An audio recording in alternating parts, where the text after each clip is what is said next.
Assalamualaikum warahmatullahi wabarakatuh. Selamat pagi anak-anak. Ya, berjumpa lagi dengan saya Pak Isra. Di pertemuan kali ini kita akan membahas tentang analytical exposition, ya, KD 34. Jadi barangkali Anda sudah pernah mempelajarinya di kelas 10 semester 2 kalau tidak salah, yaitu jenis teksnya adalah argumentatif. Nah, cuma ini model yang di bahasa Inggris namanya analytical exposition.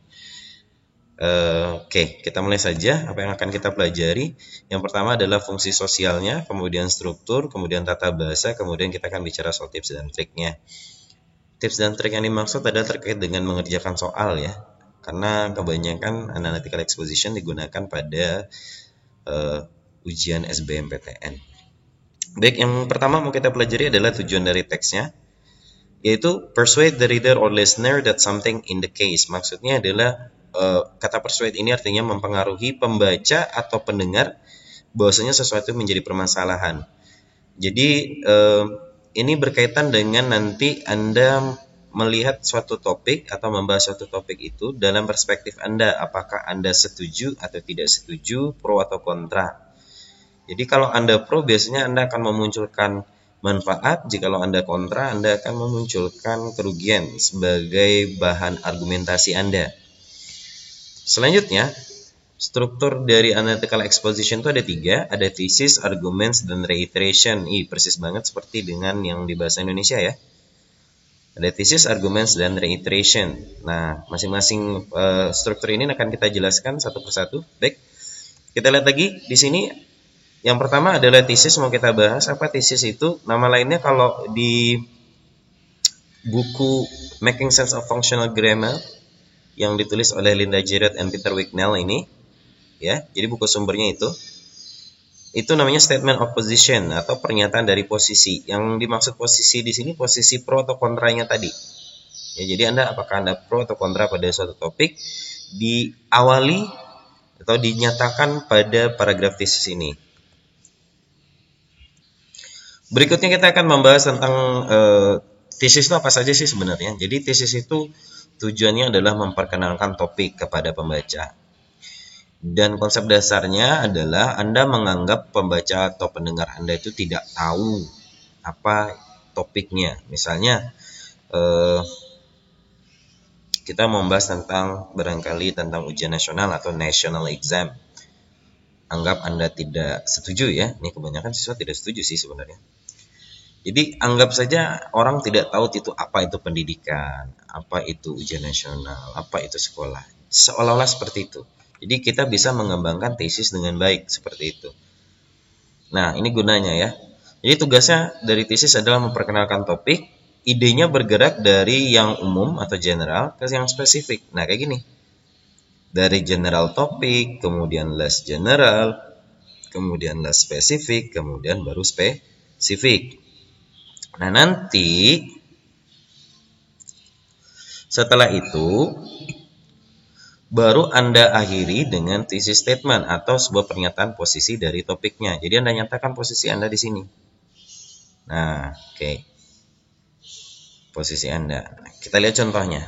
Nah, sebelum mulai untuk membuat sebuah introduction paragraph atau dalam hal di analytical disebut dengan thesis paragraph, lakukan proses mapping namanya, mapping ide. Kita mau membahas national exam atau ujian nasional. Tapi jangan langsung ke ujian nasional juga. Kenapa Bapak larang? Boleh sih boleh. Cuma nanti ini idenya terlalu sempit jadinya. Untuk mengembangkan ini, menjelaskan ini jadi rumit. Supaya lebih panjang sedikit, kita bikin proses yang agak jauh, yaitu national exam ini kan sub dari sub ya, pakai B, bukan sub yang dimakan ya. Jadi sub bahasan dari pendidikan. Ini aspeknya pendidikan. Nah, dan tidak langsung lompat. Sudah bahas pendidikan tiba-tiba national exam juga tidak. Kita buat seperti ini dulu. Jadi bikin mapping berupa jenisnya treeing seperti ini. Treeing itu artinya pohon ya. Jadi ranting-rantingnya ini nanti saling terhubung dan akhirnya kita akan membahas ini. Jadi kalau Bapak modelnya seperti ini. Jadi Bapak bahas tuh apa itu pendidikan. Oh, nanti pendidikan itu terbagi atas 2, teaching and learning atau proses PBM-nya belajar mengajarnya, kemudian ada evaluasi. Nanti baru fokus evaluasi. Nggak juga langsung ke sini. Bahas dulu, oh ada UH, ada ujian mid, ada ujian akhir semester, baru nanti ujian nasional. Nah, nanti baru di kalimat berikutnya Anda akan menentukan posisi pro atau kontra, tapi juga tidak langsung ditutup dengan thesis statement Anda ya. Nyatakan dulu, oh barangkali ada permasalahan di ujian nasional. Ya, dan oleh karena itu, ujian nasional sebaiknya dihapuskan. Nah ini, jadi pernyataan thesis statement ini menunjukkan posisi Anda yang pertama, kemudian dia juga menunjukkan apa sih yang akan Anda bahas di paragraf berikutnya.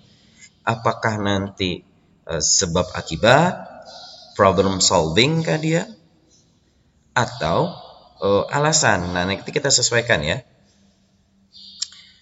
Nah, kita contohkan. Nah, ini bentuk paragrafnya. Anda lihat yang warna hitam seperti ini menunjukkan poin-poin yang sebelumnya sudah kita bahas pada mappingnya. Nah, misalnya nih, pendidikan merupakan salah satu aspek penting dalam hidup manusia. Melalui pendidikan, pendidikan dijelaskan ya. Melalui pendidikan manusia mengalami perubahan mental dan intelektual. Pendidikan itu sendiri meliputi kegiatan belajar mengajar dan evaluasi. Tuh, masuk sini lagi kan. Di antara kedua kegiatan tersebut, evaluasi memegang peranan yang sangat penting. Hal ini dikarenakan evaluasi dapat menunjukkan tingkat pemahaman siswa terhadap materi-materi yang telah mereka pelajari. Ada beberapa bentuk evaluasi seperti ulangan harian, ujian tengah semester, ujian nasional. Ujian nasional dimaksudkan untuk menguji tingkat pencapaian siswa di seluruh sekolah di Indonesia dan juga mendorong pemerataan pencapaian standar kompetensi siswa di seluruh sekolah di Indonesia.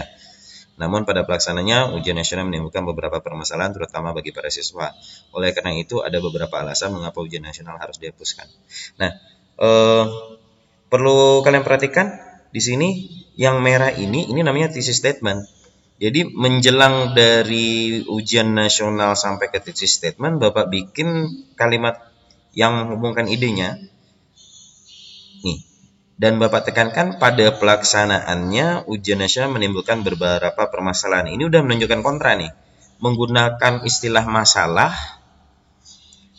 kendala atau istilah lainnya, itu orang akan paham ini sisi negatif. Nah, sisi negatif, dan dari sini baru kita nyatakan sisi negatifnya ini apa yang mau kita bahas dari sisi negatifnya. Nah, beberapa alasan mengapa ujian nasional harus dihapuskan. Nah, ini menunjukkan posisi kita terhadap topiknya. Oh, saya membahas ujian nasional nih, tapi dari posisi apa? Masalahnya apa nih? Alasan ujian nasional harus dihapuskan. Ini alasannya nih. Nah, gitu. Jadi konsep dasarnya dari treeing-nya dulu, kemudian nanti baru kita buat paragrafnya. Ini masih drafting ya, nanti kita akan lakukan penyesuaian lagi, ditambah, dikurang ya. Yang jelas ingat, bergerak dari umum ke khusus ya, dan nanti diakhiri dengan thesis statement. Baik, sekian dulu untuk pertemuan kali ini. Mohon maaf kalau ada salah-salah kata. Bapak sudahi. Assalamualaikum warahmatullahi wabarakatuh.